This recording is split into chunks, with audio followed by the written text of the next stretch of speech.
আসসালামু আলাইকুম। আজকে আমি আপনাদেরকে তৈরি করে দেখাবো কনডেন্স মিল্ক, তাও আবার ঘরোয়া উপকরণে।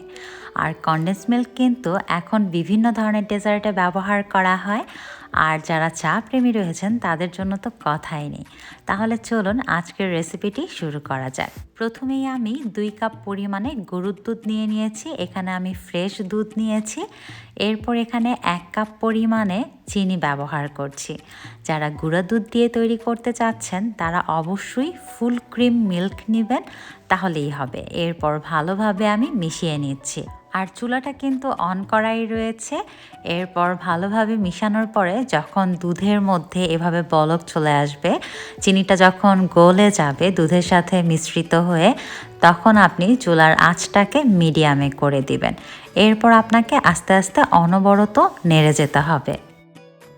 যখন দুধের মিশ্রণটা ঘন হয়ে 2 কাপ থেকে 1 কাপ পরিমাণে চলে আসবে, তখন চুলার আঁচটা অফ করে দিতে হবে এবং এখানে 1/4 চামচ বেকিং সোডা বা খাবার সোডা মিশিয়ে নিতে হবে।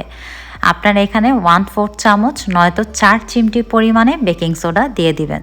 বেকিং সোডা দেওয়ার পরে খুব ভালোভাবে কনডেন্স মিল্কের সাথে মিশিয়ে নিতে হবে। তখন একটা ফমি ফমি ভাব হতে পারে, ভয়ের কিছু নেই। বেকিং সোডার কারণে এমন ফুলকো ভাব হয়ে থাকে।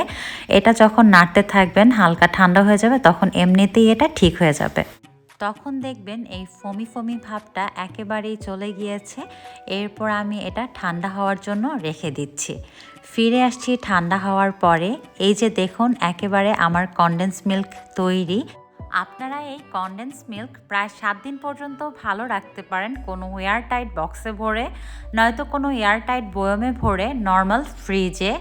এটা দিয়ে কিন্তু আপনারা সব কিছু করতে পারবেন, চা থেকে শুরু করে বিভিন্ন ডেজার্ট। ভিডিওটি ভালো লাগলে অবশ্যই একটা লাইক দিতে ভুলবেন না। আর যারা এখনও আমার চ্যানেলটি সাবস্ক্রাইব করেননি তারা অবশ্যই চ্যানেলটি সাবস্ক্রাইব করে নেবেন। আজকের মধ্যে এখানেই বিদায় নিচ্ছি।